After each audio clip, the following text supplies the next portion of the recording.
저는 12살 된 아들을 둔 평범한 남편입니다. 제 나이는 41고 아내는 39. 결혼한 지 올해로 딱 12년 됐습니다. 연애 2년, 결혼 12년. 그동안 큰 싸움도 없이 잘 지냈다고 생각했어요. 당연히 서로를 믿고 살아왔고요. 아내는 광고 기획사 팀장으로 일하고 있어요. 아이 키우느라 몇 년 쉰 뒤 복직했는데 그 뒤로는 다시 예전처럼 일에 열정적인 모습이었죠. 저는 외국계 회사 영업부에서 일하고 있어서 퇴근 시간이 비교적 자유롭습니다. 그래서 육아는 제가 더 많이 맡았고 집안일도 주말엔 거의 제가 했어요. 솔직히 말하면 불만은 없었습니다. 오히려 뿌듯했죠. 가정을 지킨다는 기분이 들었거든요. 그런데요, 작년 여름쯤부터였어요. 아내가 야근을 자주 하기 시작했습니다. 처음엔 프로젝트 일정이 늘어졌다고 했어요. 이번 주 금요일은 밤 10시 넘어야 끝날 것 같아. 팀장이니까 남아서 마무리해야지. 그렇게 늦게 들어오는 날이 주 1회, 그 다음 주엔 2회. 그러더니 어느 순간 주 4일이 되더라고요. 야근이 늘어날수록 아내는 점점 더 깔끔하게 차려입고 출근했어요. 평소보다 진한 향수, 바뀐 립스틱 색. 모두 작은 변화였지만 저한테는 낯설게 느껴졌습니다. 처음엔 제가 예민한가 싶었어요. 근데 어느 날 밤 이상한 장면을 목격하게 됐습니다. 아내가 잠든 새벽 거실에 나와 물을 마시는데 식탁에 놓인 아내 핸드폰에서 알림 하나가 떴어요. 그럼 그날은 강남 쪽으로 갈게요. 조심히 들어가요. 가슴이 철렁 내려앉았습니다. 보낸 사람의 이름은 저장되지 않은 번호였습니다. 업무 문자일 수도 있었죠. 하지만 느낌이 이상했어요. 그냥 직감이었어요. 뭔가 평소와 다르다. 감췄다. 다음 날 아침 아내는 평소처럼 저와 아이 앞에서 웃고 있었어요. 그런데 그날 이후로 저는 이상한 점들을 더 예민하게 보게 됐어요. 하루는 냉장고 위에 카드 영수증이 있었는데 청담동의 고급 레스토랑 2인 세트. 금액이 거의 20만 원이었어요. 회사 사람들이랑 갔어? 응. 본부장님이랑 클라이언트랑 미팅 겸 식사했지. 그 대답은 너무 자연스러웠어요. 오히려 제 반응이 과한 건가 싶었어요. 하지만 그 본부장님이라는 사람이 너무 자주 등장하는 거예요. 야근, 회식, 외근, 점심 식사. 대화 중에 항상 그 이름이 껴 있었어요. 그 순간부터 제 머릿속에 경고등이 켜졌습니다. 이건 단순한 동료 관계가 아닐 수도 있다. 며칠 뒤엔 리모컨을 찾다가 소파 틈 사이에서 아내의 립글로스를 발견했어요. 그게 평소에 아내가 쓰던 색이 아니었습니다. 조금 더 진하고 낯선 향이 났어요. 그걸 보는데 가슴 한켠이 욱하더라고요. 그날 밤 저는 블랙박스를 확인하기로 결심했습니다. 아내가 말한 퇴근 시간대 영상이 남아 있었거든요. 영상을 틀었는데 회사 주차장이 아닌 강남 골목길에서 아내가 내리는 모습이 있었습니다. 그 장면에서 어떤 남자가 다가왔어요. 둘은 웃으면서 잠깐 손을 맞닿았고 같이 어디론가 걸어갔습니다. 순간 머릿속이 하얘졌어요. 설마 이게 뭔데? 심장이 터질 듯 뛰고 숨이 막혔습니다. 아무 말도 못하고 멍하니 그 장면을 몇 번이나 돌려봤어요. 그 남자. 어깨가 넓고 정장을 입고 있었고 차량 번호판 일부가 찍혀 있었습니다. 저는 그걸 캡처해 놓고 인터넷으로 하나하나 조회해 보기 시작했어요. 그렇게 찾은 이름.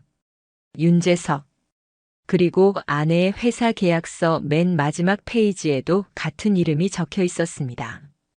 광고본부 윤재석 본부장 모든 게 연결됐습니다. 카페, 레스토랑, 퇴근 후 골목. 그리고 반복되는 본부장 이야기. 이건 우연이 아니었습니다. 아내는 지금 윤재석과 무언가를 숨기고 있는 거였습니다. 그는 유부남이었습니다. 그리고 제 아내의 상사였죠. 가슴이 찢어지는 느낌이 들었습니다. 그녀는 여전히 제 옆에서 아이를 안고 웃고 있었어요. 그 표정이 더 견디기 힘들었습니다. 요즘 무슨 일 있어? 왜 이렇게 말이 없어? 아내가 저에게 물었습니다. 일이 많아서 그래. 그 말밖에 할 수 없었어요. 그날 이후로 저는 일기를 쓰듯 정리하기 시작했습니다. 아내의 야근 날짜, 귀가 시간, 말한 이유, 카드 사용 내역과 위치 정보, 블랙박스 영상 캡처, 그리고 아이 앞에서는 아무렇지 않은 척 연기했습니다. 한 달 정도 지났을까요? 서랍 속에서 본부장 계약 검토 요청이라는 제목의 서류 봉투를 발견했습니다. 그 안엔 광고 계약서가 있었고 서윤 서명과 윤재석 서명이 함께 있었죠. 그 순간 저는 확신했습니다.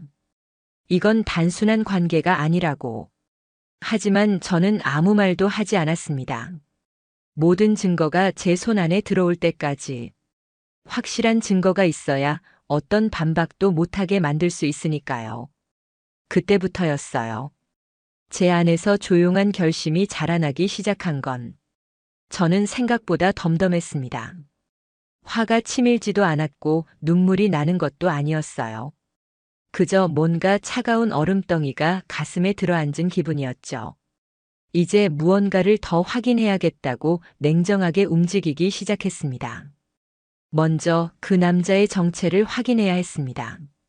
블랙박스 영상에서 찍힌 번호판 조각을 토대로 차량 정보를 조회했어요. 자동차 커뮤니티, 보험 기록, 중고차 사이트까지. 며칠 밤을 뒤지고 나서야 한 사람과 연결이 됐습니다. 윤재석, 광고본부 본부장. 결혼 9년 차. 아내는 내과 전문의. 그리고 아내가 다니는 회사의 실질적 책임자. 더 이상 우연이라 말할 수 없는 연결고리였습니다. 진짜 저 사람이야? 머릿속이 복잡해졌습니다. 일단 모든 기록을 캡처해서 따로 보관했고 아내와 관련된 카드 사용 내역을 더 추적하기 시작했어요. 주로 점심시간, 퇴근 후, 금요일 저녁. 이상하게 특정 시간대에 반복적으로 등장하는 가게 이름들이 있었습니다. 하이브로우 테이블, 라루즈 와인바, 더포레 호텔. 저는 가게 하나하나를 검색했고 모두 커플이 자주 찾는 곳이라는 사실을 알게 되었어요. 그중 한 곳은 호텔이었습니다. 물론 출장을 갔다거나 외부 미팅이 있었다는 설명이 가능할 수 있었죠. 그런데 이상하게 호텔 이름이 너무 자주 반복됐습니다. 서윤아, 너 지난달 출장 갔던 데가 어디였지? 응? 왜? 아, 그거? 코엑스 근처 호텔에서 강에 있었어. 혹시 더포레 호텔? 응. 맞아. 살짝 머뭇거렸던 그녀의 표정, 저는 잊지 못합니다. 그날 이후 저는 일부러 아무 말도 하지 않았습니다. 오히려 더 다정하게 행동했어요. 퇴근길에 꽃을 사가기도 했고 아내가 좋아하는 우엉조림을 해놓기도 했습니다. 제가 변하자 아내는 약간 당황한 눈치를 보였어요. 뭔가 미안해하는 눈빛이 아니라 경계하는 표정이었어요. 그게 더 확신을 줬어요. 무언가를 숨기고 있다. 며칠 후 아이가 우연히 이런 말을 했습니다. 아빠, 엄마 지난번에 어떤 아저씨랑 택시 탔어. 나 학교 데려다 주고. 응? 언제? 지난주 수요일. 학교 앞에서 엄마 차 아니고 택시였는데 뒤에 어떤 아저씨 있었어. 그래? 뭐라고 했어? 그 아저씨가? 몰라. 그냥 엄마랑 얘기했어. 숨이 막혔습니다. 아이는 아무것도 모르고 해맑게 말했지만 저한텐 심장이 터질 듯한 순간이었어요. 그 수요일 아내는 분명히 차가 고장나서 카센터에 맡기고 혼자 지하철 탔다고 말했거든요. 그날 저녁 저는 일부러 아이를 일찍 재우고 거실에 앉아 아내를 기다렸습니다. 그녀가 집에 들어온 건 밤 10시 반쯤이었습니다. 늘 그렇듯 향기가 짙게 배인 옷, 정리된 머리, 고운 화장. 전 그냥 물었습니다. 오늘도 회식이었어? 아니, 클라이언트 미팅 끝나고 잠깐 커피 한잔 했어. 누구랑? 윤 본부장님. 말끝이 살짝 떨렸습니다. 저는 아무 말 없이 고개를 끄덕였고 그녀는 제 눈치를 슬쩍 살피더니 방으로 들어갔습니다. 그날 밤 저는 다시 블랙박스를 확인했습니다. 그날 저녁, 아내가 택시에서 내리고 윤재석과 나란히 걷는 장면, 그리고 둘이 함께 호텔 로비로 들어가는 장면. 확실했습니다. 이건 배신이고 배반이었습니다. 순간 온몸에 전율이 흘렀습니다. 지금까지 모든 퍼즐 조각들이 이 순간을 위해 있었던 거였어요.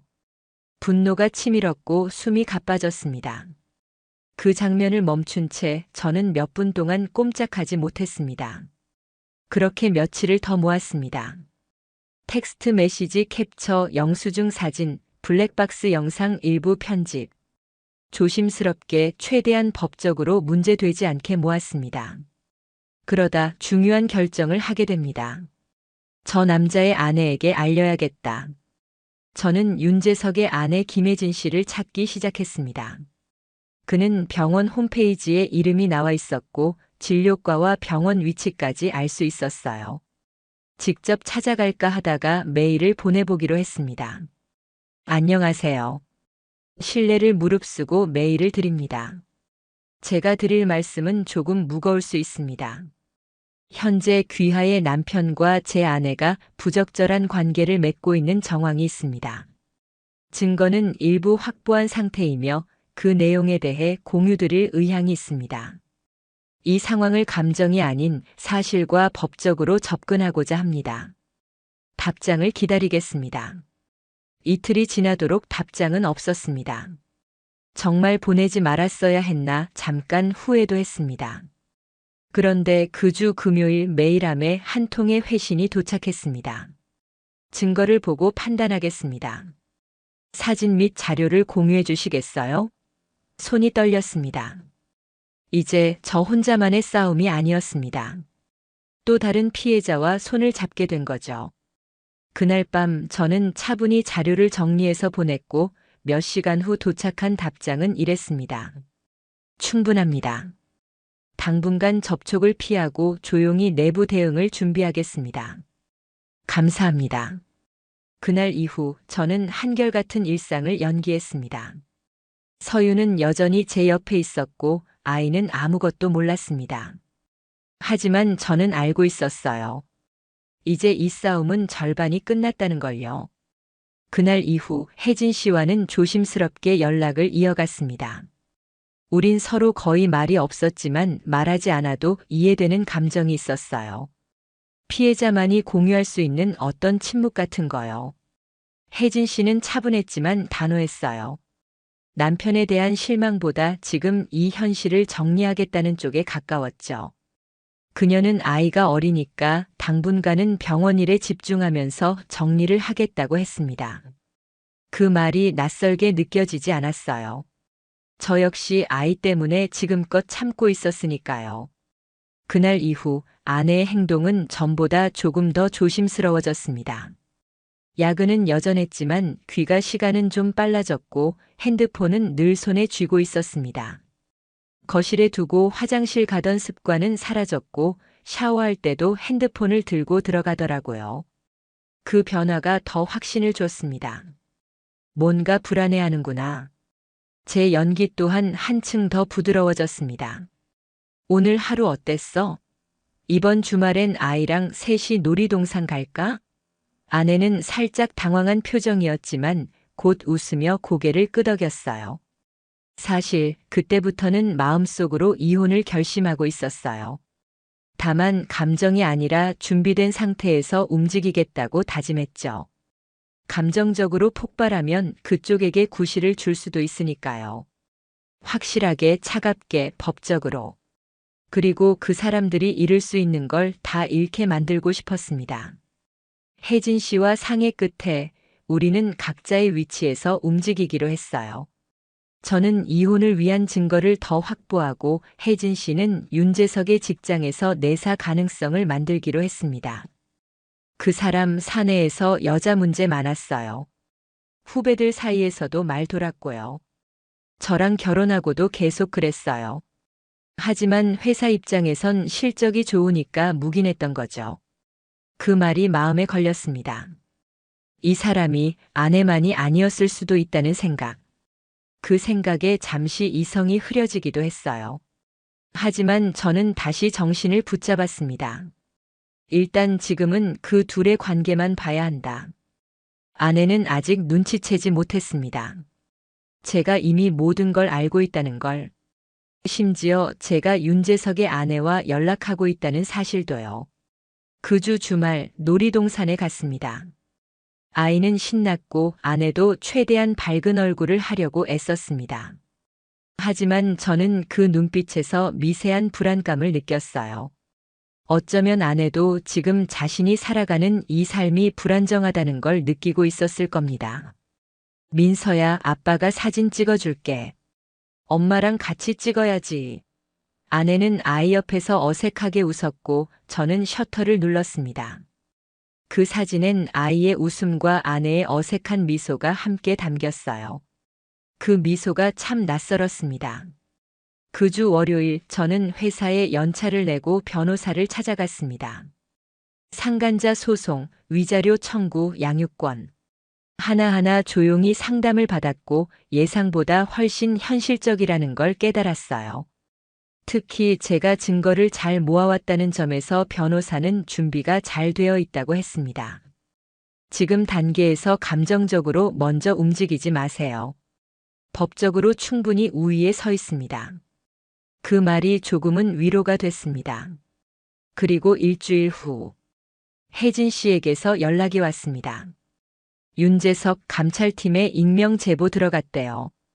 어떻게 하셨어요? 회사에서 내부 소문 도는 거 보니까 누가 내부 문건 유출했다고 난리래요. 일단 지금은 무조건 모른 척 하세요. 그 말에 저는 다시 무표정한 가장으로 돌아갔습니다. 아내는 요즘 자꾸 말을 겁니다. 요즘 왜 이렇게 말이 없어? 회사 일 때문에 좀 바빠서.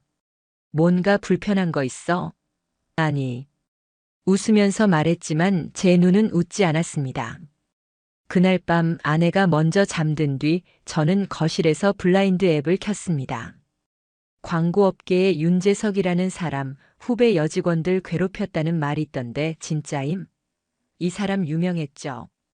근데 실적 좋으니까 회사에서 그냥 넘어간 듯. 댓글이 몇 개 달려 있었습니다. 그리고 그 아래에 누군가 쓴 짧은 문장. 이번엔 제대로 터질 거임. 진짜로. 저는 조용히 그 창을 닫았습니다. 마음 한켠이 묘하게 가라앉는 느낌. 이제 곧 본격적인 균열이 시작될 거라는 예감이 들었습니다. 그리고 다음 날 아침 아내가 이런 말을 꺼냈습니다. 요즘 회사 분위기 좀 이상해. 누가 감찰팀에 뭐 올렸나 봐. 그런가 봐. 짧게 대답했지만 속으론 웃고 있었습니다. 드디어 시작됐구나. 아내는 요즘 눈빛이 불안합니다. 그녀는 예전처럼 저를 정면으로 보지 않습니다. 대화는 자주 끊기고 자잘한 짜증이 늘었습니다. 내가 말했잖아. 그건 알았다고. 지금 예민하니까 말 좀 조심해 줄래? 가끔 그런 말을 듣고도 저는 아무 반응을 하지 않았습니다. 그럴수록 그녀는 더 혼란스러워졌고요. 아내가 흔들리기 시작했다는 건 곧 윤재석 쪽에서도 문제가 생기고 있다는 뜻이었습니다. 혜진 씨에게 다시 연락이 왔습니다. 사내 감사팀에서 윤재석 조사 시작됐어요. 정식은 아니고 일단 비공식적으로. 본인은 알아요? 눈치챈 것 같아요. 요즘 집에서도 날카롭고 말수 줄었어요. 그럼 준비할게요. 이쪽도 이제 시작해야죠. 이젠 더 이상 미룰 이유가 없었습니다. 변호사와 정식으로 위임 계약서를 썼고 위자료 청구 소장을 준비했습니다. 상간자 소송도 동시에 들어갈 수 있도록 정리했고 변호사는 이만하면 충분하다고 말했습니다. 그리고 그 주 금요일 밤 아내가 늦게 들어왔습니다. 오늘은 미팅 끝나고 본부장이랑 술 한잔 했어. 응. 제가 아무 반응을 보이지 않자 아내가 눈치를 봅니다. 여보, 왜 이렇게 말이 없어? 나 뭐 잘못했어? 그 질문에 제 안의 감정이 일순간 요동쳤습니다. 정말 몰라서 묻는 걸까? 하지만 저는 끝까지 차분함을 유지했습니다. 아니, 그냥 피곤해서 그래. 그 한마디로 모든 대화를 끊었습니다. 다음 날 아침 거실에 앉아 뉴스를 보는데 아내가 주방에서 물컵을 떨어뜨렸습니다. 손이 떨리는 게 보였어요. 말은 하지 않았지만 그녀도 뭔가 감지하고 있는 것 같았습니다. 지금 무언가 자신을 향해 다가오고 있다는 걸. 그 주말 혜진 씨와 오랜만에 직접 만났습니다. 한적한 카페 구석자리. 우리는 서로 조심스럽게 눈을 마주쳤고 혜진 씨는 먼저 말했습니다. 생각보다 차분하시네요. 그럴 수밖에 없더라고요. 아이가 있으니까요. 저도 그래요. 감정으로 휘둘리면 우리 쪽이 불리하니까. 짧은 대화를 나누고 그녀는 USB를 건넸습니다. 이건 남편이 보관하던 노트북에서 나온 자료예요. 업무 폴더처럼 되어 있지만 안에 보면 외부 미팅 일정, 내부 거래 내역, 그리고 개인 일정 전부 정리돼 있어요. 그 안에 서윤 씨 이름 많이 나와요. 집에 돌아와 확인해 봤습니다.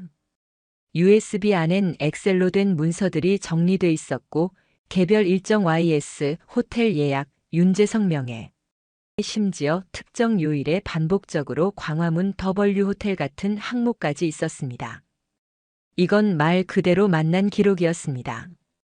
호텔, 카페, 레스토랑, 출장지. 날짜와 시간이 모두 겹쳤고 그 시간대의 카드 사용 내역도 정확히 일치했어요. 거짓말할 수 없는 물증이었습니다. 다음 날 아내가 갑자기 이런 말을 꺼냈습니다. 여보, 혹시 무슨 일 있어? 왜? 그냥 요즘 너무 차가워서. 나 뭔가 실수했나 싶어서. 글쎄. 나 정말 미안한데 무슨 말인지 몰라서 그래. 그녀의 눈빛엔 두려움이 있었습니다. 전에도 본 적 없는 진심으로 흔들리는 눈빛. 하지만 그건 죄책감이 아니라 자신이 들킬까 두려운 눈이었어요.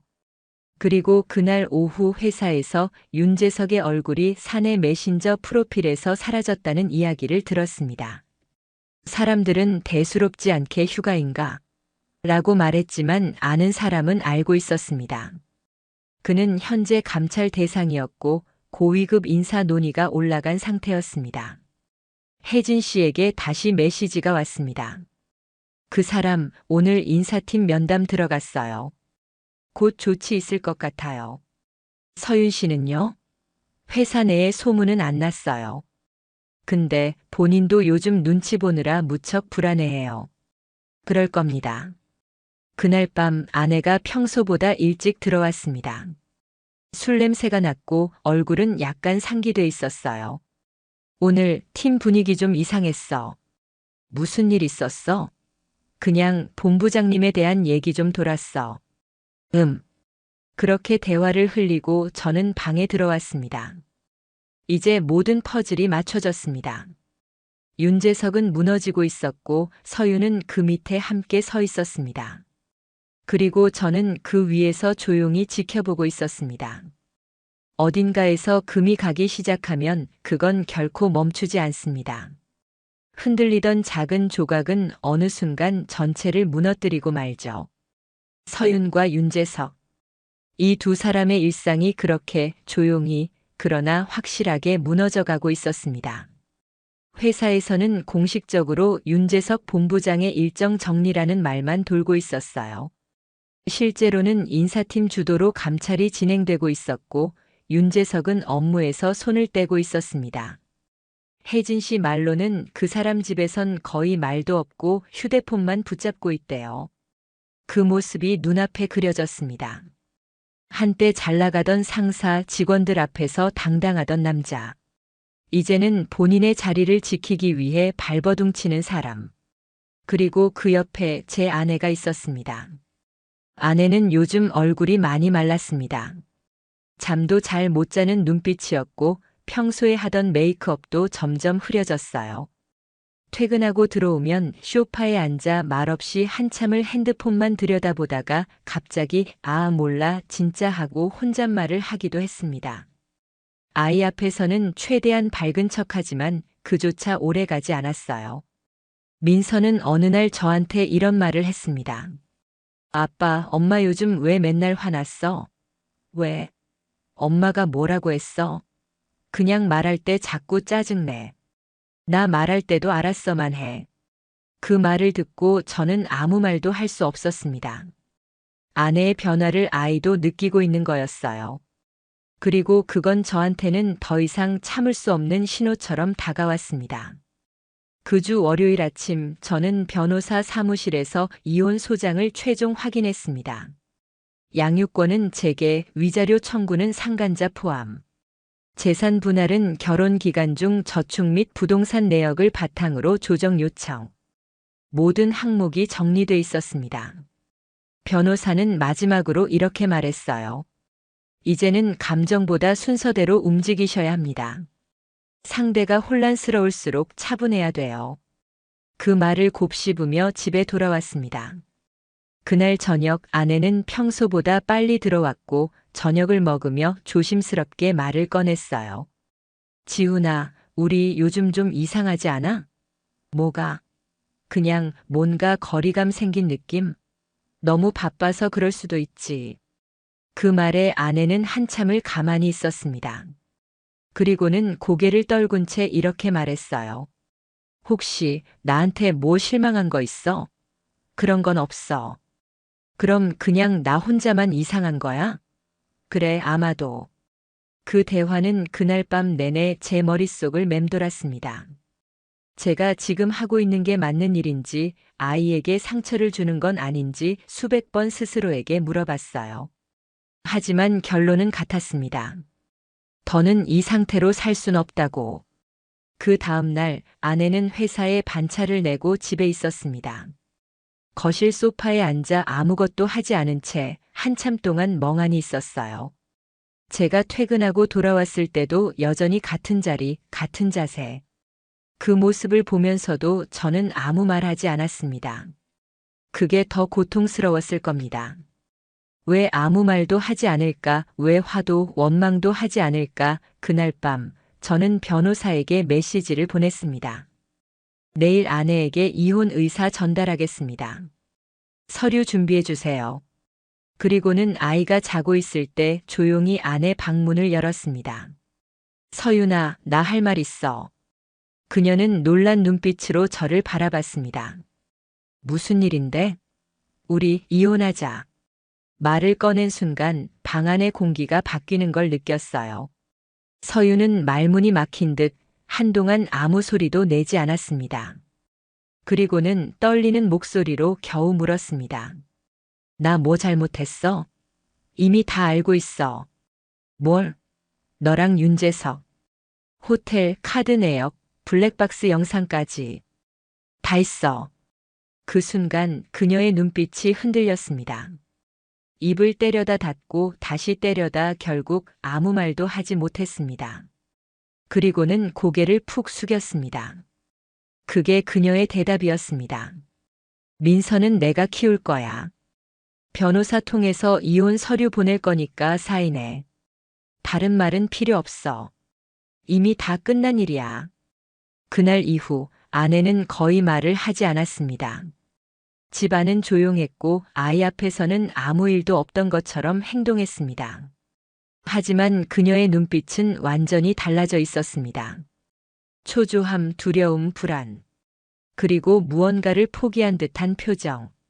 며칠 뒤 윤재석이 공식적으로 직무정지 상태에 들어갔다는 소식을 들었습니다. 사내 인트라넷 공지로 올라온 인사 관련 사항에는 그의 이름이 있었습니다. 그제서야 사람들도 눈치를 채기 시작했죠. 그 사람 여자 문제 터졌대. 팀장 중에 누가랑 그랬다던데. 조용히 처리하는 것 같아. 정식 징계 안 나왔던데. 아내는 회사에서 곤란한 위치에 서게 됐습니다. 공식적인 징계는 없었지만 사람들의 시선은 달라졌고 회의에서 발언권도 줄었습니다. 이제 누구도 그녀를 중심에 두지 않았습니다. 집에서도 회사에서도 그녀는 점점 투명한 사람이 되어가고 있었습니다. 정식으로 이혼 서류를 접수한 건 수요일 오전이었습니다.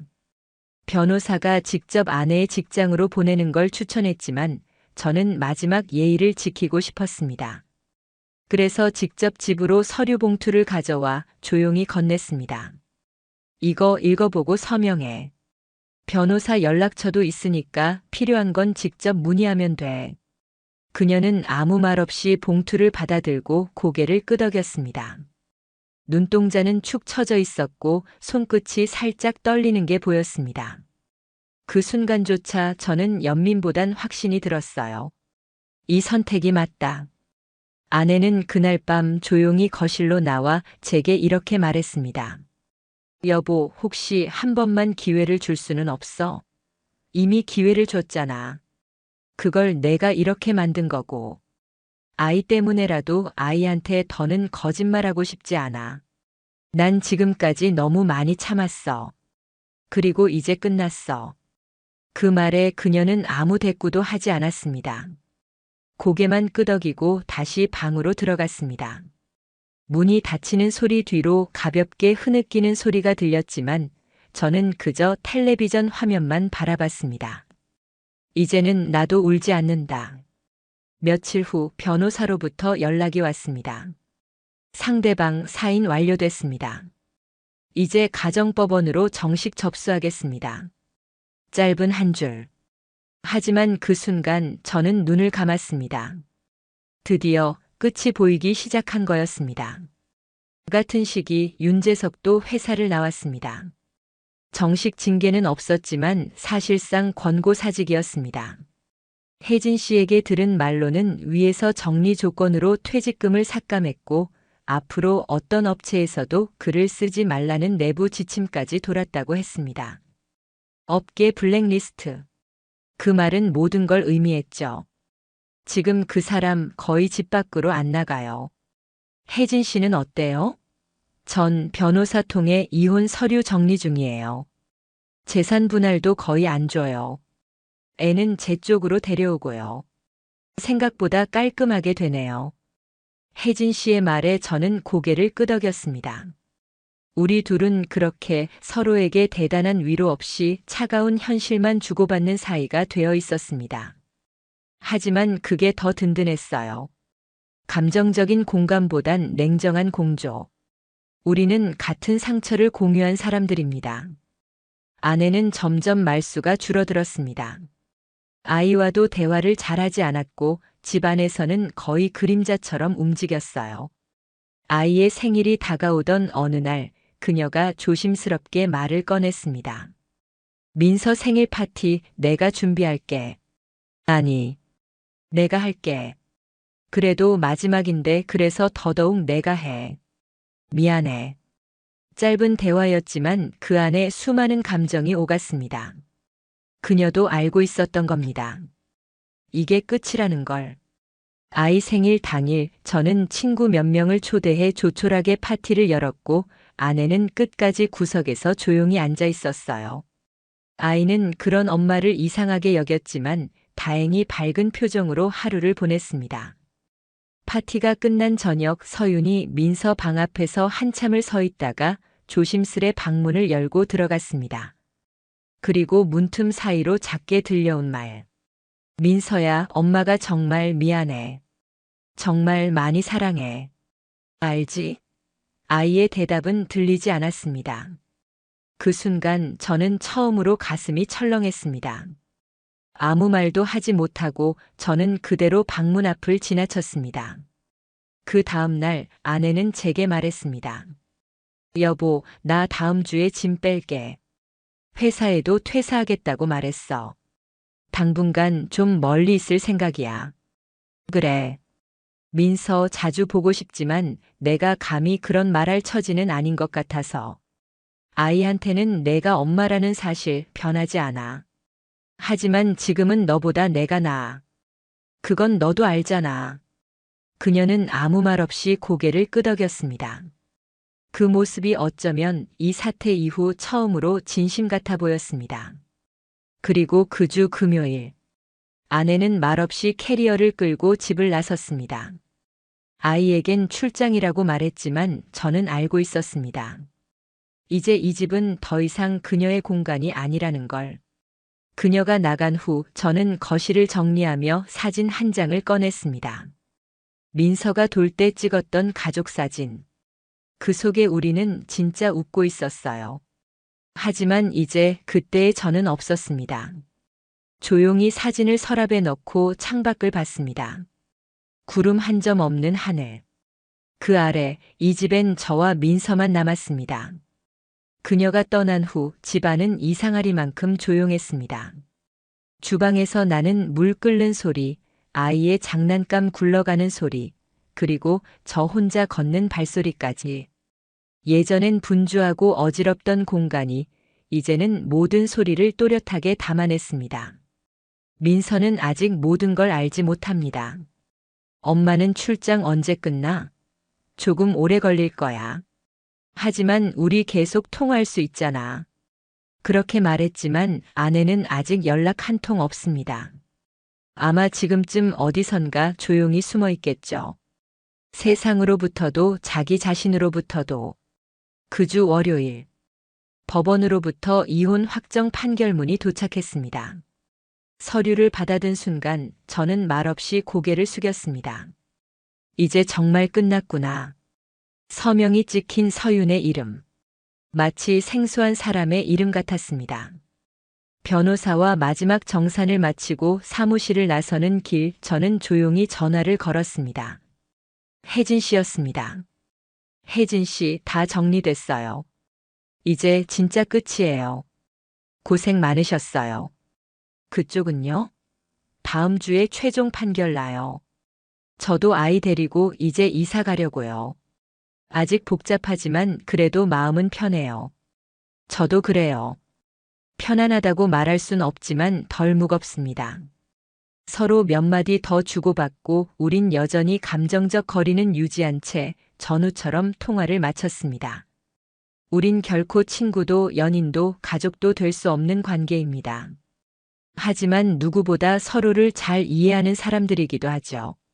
며칠 후 회사에선 아내의 퇴사 메일이 조용히 돌았습니다. 개인 사정으로 잦은 퇴사. 별다른 인사말도 없이 간략한 내용. 그녀의 이름이 사내 메신저에서 사라졌고 사람들은 이내 잊었습니다.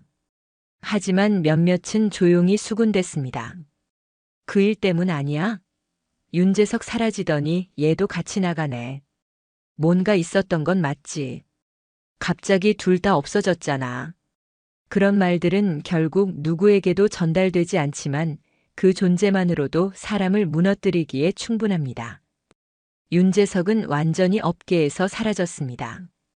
블라인드 앱에 올라온 익명 제보들, 사내 여직원들이 겪은 피해 사례들, 그리고 내부 고발자의 진술. 회사 측은 조용히 모든 걸 덮었지만 그는 어디서도 다시 이름을 올릴 수 없게 됐습니다. 어느 날 우연히 본 온라인 기사 하단 댓글에서 이런 걸 봤습니다. 광고계 윤XX 이번에 잘렸던데. 여자 문제로 난리였대. 그 밑에 달린 짧은 댓글. 자업자득. 저는 화면을 닫으며 괜히 헛웃음이 나왔습니다. 이 세상은 생각보다 공정하지 않지만 가끔은 이렇게 조용하게 정확히 응징하더군요. 아이와의 생활은 단순합니다. 아침에 눈 뜨면 등교 준비, 점심엔 회사에서 연락 한 통, 저녁엔 학원 데려다주고 돌아와서 같이 밥 먹고 TV 보고 이야기 나누고. 처음엔 막막했지만 지금은 이게 오히려 편합니다. 민서는 가끔 엄마 이야기를 꺼냅니다. 오늘 꿈에 엄마 나왔어. 뭐라고 하셨어? 그냥 미안하다고 했어. 그리고 아빠랑 꼭 같이 잘 지내래. 그 말을 듣고 저는 그날 밤 아무 말 없이 민서 손을 꼭 잡고 잤습니다. 아이는 아무것도 모르지만 그 순수한 마음이 저를 붙잡아 주었습니다. 그 후로 아내는 한 번 연락이 왔습니다. 민서 사진 좀 받을 수 있을까? 저는 말없이 아이가 웃는 사진을 몇 장 보내주고 별다른 답장 없이 대화를 끝냈습니다. 그녀는 이제 이 집의 가족이 아닙니다. 민서의 엄마라는 사실만 남았을 뿐. 하루는 거실 장식장 위에 놓인 액자들이 눈에 들어왔습니다. 민서 돌잔치 사진, 제주도 가족 여행 때 찍은 셀카, 셋이 웃고 있는 모습. 그 모든 장면이 거짓은 아니었을 텐데, 이젠 하나하나가 낯설게 느껴졌습니다. 처음엔 도무지 치울 용기가 나질 않았습니다. 하지만 어느 날 밤 민서가 묻더군요. 아빠, 이 사진 계속 여기 있어도 돼? 왜? 그냥 보면 이상해. 지금은 우리 둘뿐이잖아. 그 말이 제 등을 밀었습니다. 그날 밤 조용히 액자를 하나씩 닦아가며 상자에 담았습니다. 유리창을 문지를 때마다 제 손끝에 묻은 먼지보다 마음에 남은 감정이 더 크게 느껴졌습니다. 그 후로 집안은 훨씬 단정해졌습니다. 민서 방 벽에는 제가 직접 새로 붙인 알파벳 스티커와 별 모양 야광 등이 반짝였고, 냉장고엔 아이가 그린 그림이 하나둘 붙기 시작했어요. 그렇게 우리는 아주 조금씩 이 집을 우리 둘의 공간으로 바꿔갔습니다.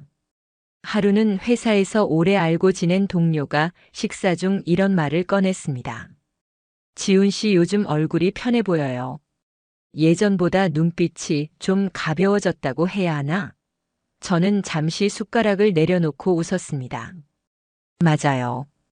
좀 내려놨어요. 이제는 괜찮아요. 그리고 그날 밤 오랜만에 술을 한잔 했습니다. 거실 불 다 끄고 조용히 앉아 창밖을 보며 문득 이런 생각이 들더라고요. 나도 꽤 잘 버텼구나.